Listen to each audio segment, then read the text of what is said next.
Um, we talked about Cillian Murphy. We talked about Nolan. Let's talk about the rest of the cast a little bit. And let's talk about whose stock is up after this movie, whose stock is down, if anybody. I have a hard time, Ricky Flex, looking at this movie and saying someone's stock is down because I thought no matter how small the performances were in this movie, they brought it. They killed it. It felt like they were doing it for Nolan. Like they knew the stakes of like being in a Nolan movie.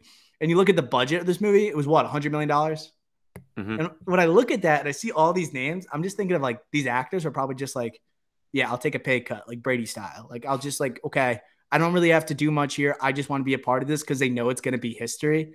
Did you get that vibe at all?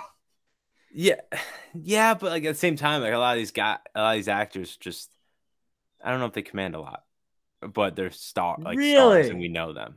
Yeah, You don't. I think there was a bunch of great performances here, Ricky Flex. yeah, and I don't think they Obviously, make a lot. I don't think they make a lot of money. I think the top end people do, and they probably took a pay cut, but like everyone else probably got their normal share. I don't. Oh man, top end people. Was that five names? You know, I mean, it's a big Three, I'm cast. thinking three. Okay.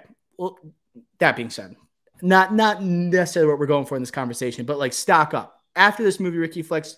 Who do you think is on the rise right now? And we have to watch out for them in the future. Yeah, it's tough because like we have other categories too here that I don't want to spoil at the same time. But hey, you know what? Let's just start at the very bottom. Your boy, Sean Avery, stock Sean up. Avery, stock up. Oh, gets multiple lines of dialogue in this movie, acting opposite of Cillian Murphy and Matt Damon for two different scenes. So, yeah, stock up. Can't wait to see what he does in potentially the next Christopher Nolan movie. Maybe he does something else different, but stock is definitely up, right? Stock is way up for him. We were just talking about how it could be down, like really down, being a weatherman, but he got more lines in this than Tenet, so stock is up for him. Yeah, I nudged our dad. I'm like, dude, that's Sean Avery. He's like, where? I'm like, on the screen. He's like, what? Talking. Like talking. And then he showed up again after he missed him the first time. I'm like, there he is again. There he is again. And he was like, oh, I get it. I get it. I get it. Our dad, by the way, I'll save it because he did something egregious in terms of movie theater etiquette. But yes, I agree. Stock up for Sean Avery. Let's go to some of the bigger names here. Stock up, Josh Hartnett. Josh Hartnett, and we can kind of combine categories later on. We don't have to elaborate on much later, but Josh Hartnett, stock up. He's been back, I think, for in a lot of people's eyes. If you are into types of TV or small scale movies that he's been in, but like this is the first large scale project he's been in 15 years, and to see him in this movie, an absolute man rocket, an absolute man rocket. This dude is like 45 years old and he just looks like he is 30. And him getting the screen time he did, I was ecstatic. And also to see, like, because I don't watch the small scale stuff he's doing, to see how awesome he was in this movie. I'm begging to see more. I can't wait to see what he does next. But I thought he was amazing in this movie. And as for a guy with good looks, like, oh, can he play the scientist that's working next door to Oppenheimer? I'm like, oh, he kind of has brains too, right? Pearl Harbor, that was an anomaly. You know, that was an anomaly. I also watched Black Hawk Down the other day just because I came from watching this movie the first time. I'm like, I got to see Hartnett again. But good to see him back in the biz. He was my number one comeback player for that category. I like, yeah, stock is up. He is so back. And again, this the one thing I told you at Applebee's after the first time I saw this, before you saw it, was Josh Hartnett. I could see him as Matt Reeves as Harvey Dent now. Could totally see it. You know what I saw, Ricky? Someone said he should just play Batman in the DCU. That's a big step. He like, dude, he's not in anything. Like, all Yo, this he little looks stuff, like a Bruce Wayne. He has like a Val Kilmer type of look to him. He he could play does. Bruce Wayne. Val Kilmer's a good shout. Like that, he does look like a man. He does look like Val Kilmer. Dude, I think it's like Harvey Dent. He'd be great. I would love to see him in a world like going from like a Nolan movie to like a Matt Reeves. Like think about the darker Batman stories that they tell, grounded stories. You want to see him there, but I also think about like, hey, like we need a Batman, and it's gonna be a Batman that's a dad that has a kid. Like he's mid-40s. That could kind of work. Yeah, but like again, like in this movie, like he was conflicted the whole time.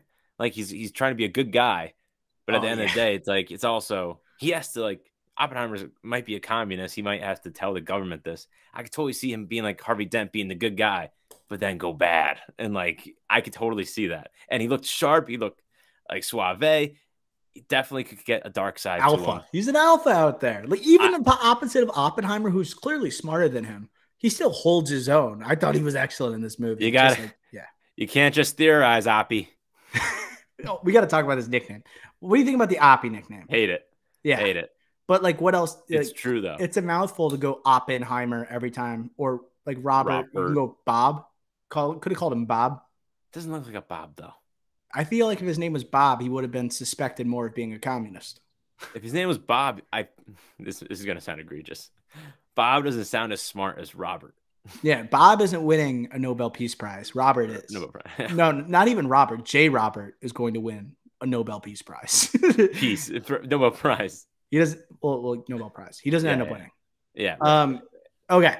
So stock up. Hartnett. He probably will come up later in our conversation. How about Alden Ehrenreich? I have him as stock up after this movie. He was lower than low. He was down in the dirt before this movie. Got absolutely crapped on after Solo. Obviously had the star making role in Hail Caesar. And then after that, it's kind of been a wash. It's kind of like, oh my gosh, like when is this guy going to get back on track? Very small appearance here, but a crowd pleasing one. And it was nice to see him like as like that good guy opposite of an RDJ that we see later on that's revealed in the movie. I liked seeing Alden Ehrenreich succeed. He was good. He was kind of like had a smirk to him. I thought he was good. I liked him. This is my number 2 for comeback guy, comeback player, comeback actor here. I think he was great in a limited role, and again, like someone that needed a comeback, someone that hasn't really been in anything good since like Hail Caesar 2016. Like he needed something where the audience would be happy with him, right? Because Solo, everyone was mad at him. No one was ever going to be Han Solo except Harrison Ford. So we just needed something where like telling us, hey, I'm trying to do okay here. I'm trying to make you guys happy. And this was the exact role in a Christopher Nolan movie, big time blockbuster, already $80 million domestically as we record on Sunday, the 23rd. Like this was monstrous for him. That's why like him and Hartnett were battling for me for comeback player. Like I have a third guy. I took comeback player out of the categories. I don't know if you saw that, Ricky Flick, so I don't want you to hold back. Did not see that. No, might as well say my third guy then. I took it out because it was too close to most improved to me. I just thought like most improved is going to be a better category. I didn't know we had a most improved. So yeah, like Alden Ehrenreich, I'm just going to combine it. He's my most improved. Like where it's like last time we saw him and then like see where he is now. I feel like he's gonna get a little notice after this movie, and the audience is receiving him well, which is like the last time we saw him in Solo in a major blockbuster. And now people didn't have the best thoughts of him. So most improved at the same time, Ehrenreich. Yeah, and okay, then I'll just say my last comeback / stock up. That's gonna be the 10 things I hate about you, David Krumholtz. He was awesome, dude. Like so if people don't know, the guy that was giving him food all the time, like his buddy. Like on the train in the Dutch lecture room, he's like, "I'll tell you what he says what he says in English, but he teaches Dutch." Yada yada yada. That guy, awesome. He was awesome in this and totally unexpected. Didn't even know he was in this movie. This cast was so big, like so many stars, or somebody like, "Oh my god, that person." So many of those, and then David Krumholtz out of nowhere has a major role and might be the best picture win of 2023. I didn't know he had that in his bag. You know, I didn't know Krumholtz had that. And he was great bouncing off Cillian Murphy. And when he was talking about the morality of the bomb before like they even got to Los Alamos. And he was saying like, I don't want to be a part of this because of what it can mean for the future and how it can lead to millions of people, right? Or hundreds of thousands of people being killed, you know? And that's where Oppenheimer kind of reflects on his relationship with that character. Yeah, but he had a very like common man type of view to him because he wasn't exactly the smartest guy in the room, but he knew how to relate to people. I never thought I'd be seeing the guy from White Castle with the yarmulke, like absolutely like stealing the show in a couple scenes for Oppenheimer. Good for him. Great for him. So I also had this, I think it's going to go into your six man or takeover, which is the next category. This category, six man or takeover, is where someone comes into the game, maybe hasn't been there, and takes over the movie. And I had, you could go like for a whole sequence of this movie, a whole act of this movie is the way I viewed it, or for one or two scenes. In terms of like an entire act of the movie, the Lou Williams Award for Takeover, six man, is Robert Downey Jr. in my eyes. Someone that you don't see much in the first two acts, but really explodes in the third act and takes over the entire movie. He's putting up, he's coming off the bench, doesn't have a good first half. Maybe has like goes for 2 for 10, comes in the second half and drops 25 in the second half. That's what I'm looking at. That was Robert Downey Jr. in this movie. Yeah, he did take over. He in the third act, he did, and I think the third act was the weakest part of the film if you break it down by the three acts. But it was still great, still fantastic. And Robert Downey Jr. Oscar nom minimum. In my eyes, Oscar nom minimum, and he's another guy stock up. If you think about him, Mr. Doolittle, he's a stock up right now. Post Iron Man, what are you gonna do after Iron Man? After Doolittle, that debacle. Oh, be in a Christopher Nolan movie, supporting character, boom, takes over the third act of the movie. Huge part, amazing for him. I wanted to say that it was brilliant to have him as the villain, as the antagonist of the movie. He has spent the last 15 years being the hero. Closest thing we saw him to being a villain is Captain America Civil War. And to not necessarily see it coming in the first two acts and then have him kind of go full corrupt, overpowered, but also jealous type of politician, it was brilliant. Brilliant. And he pulled off the look. I think he had some excellent moments where he was going and talking to Alden Ehrenreich. I thought one of the best scenes in the movie is where he is revealing that it was like his grandmaster plan, like this evil figure, almost like a Bond villain, like revealing like, I did this. I set up Oppenheimer. I thought he was very good at that. And we've seen him as a hero for all this time. To see him do that, I was like, whoa, Robert Downey Jr. But yeah, and I think we should use this time to talk about the third act.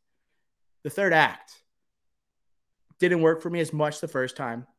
Second time, I liked it a little bit better. I think it's inarguable if you cut out that third act of the movie, that the movie's better. The first 2 hours of this movie, I think, are nearly flawless. It's when that third act comes, the pace of the movie falls away. It falls off. And you don't have the editing of the bombs and the explosions going off like mid-conversation, or the morality of an Oppenheimer. Oppenheimer is noticeably silent during the third act.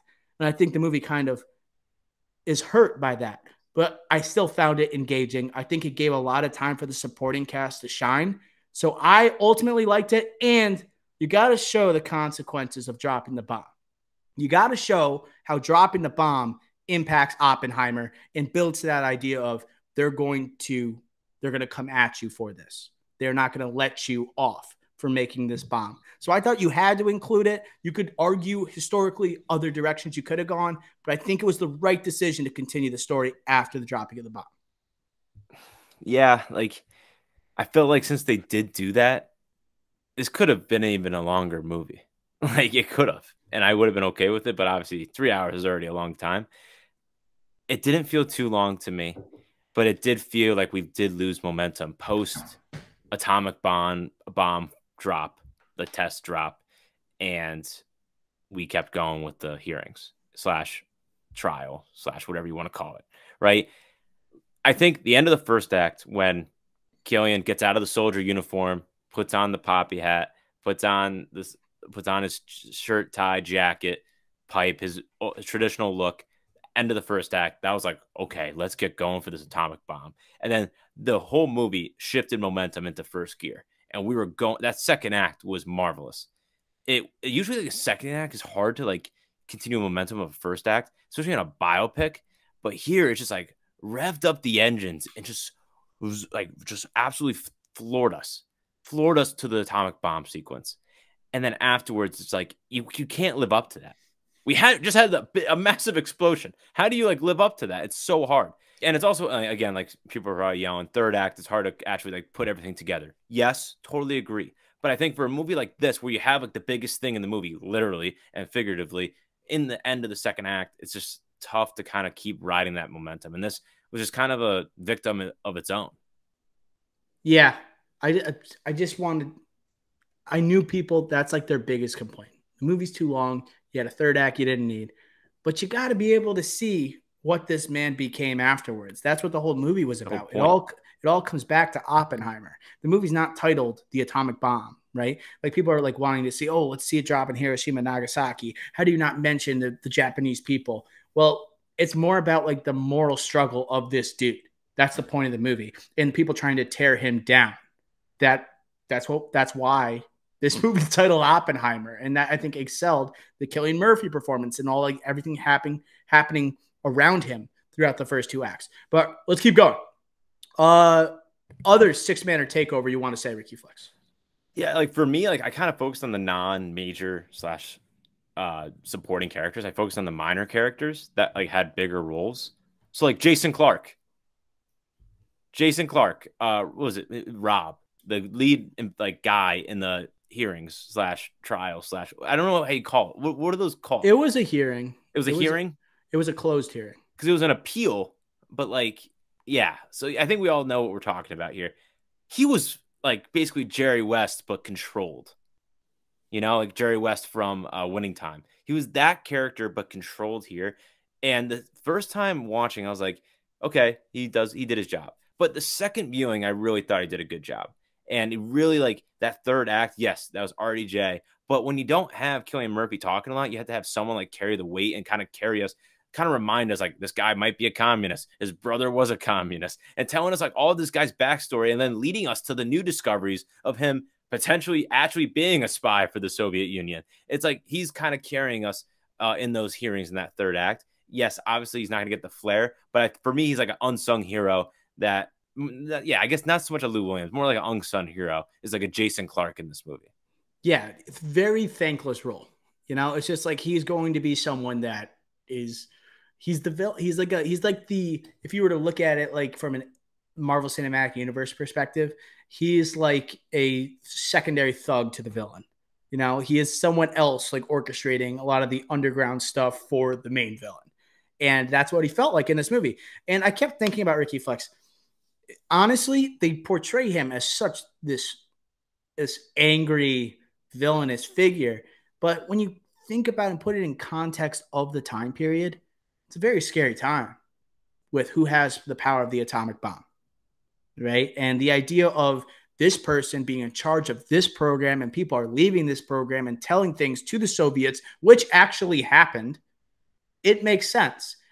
I don't find myself watching this movie rooting necessarily for Robert Oppenheimer. I think he is a very complicated figure. At the end, I hope he was recognized for like the things he accomplished, but in no means do I think he's a good person. And I think the movie was actually very good in displaying that, right? For the most part, it was very good in saying this guy accomplished a great thing, but he wasn't a good person. And that's hard to do in a biopic. But I think it was done at almost as best as you can. There were some Hollywood moments at the end of this film that felt like, yes, they vindicated or exonerated Oppenheimer. Woohoo, let's go. But I didn't feel that way. You know, I felt like this guy was kind of messed up. And this guy kind of was a liability in a lot of ways to the U.S. government. Do you get that too?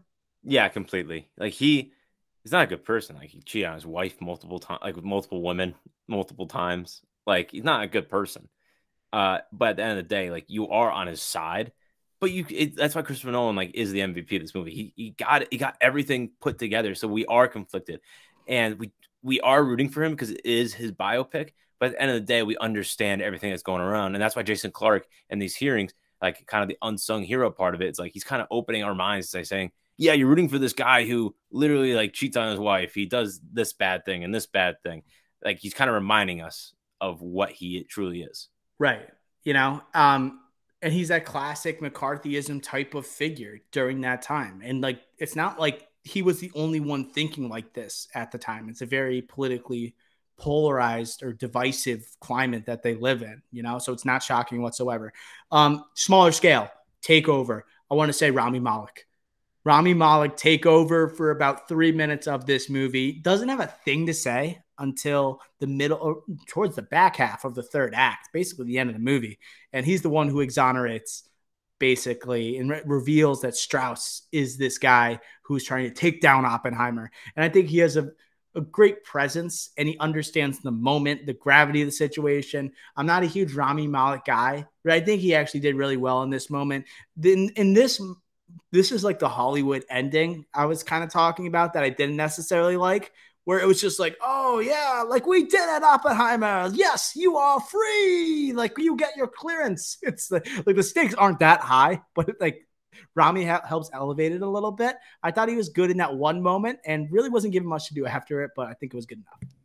Yeah, that I agree with you that this was like kind of like a nitpick I had, even though it's hard to say it's a nitpick. It just felt like this movie was like the non-linear storytelling, the way this biopic is different than other biopics in the past. Like everything felt so creatively fresh for this biopic. But then we have the classic like Hollywood trope of the happy ending, kind of. It kind of felt odd.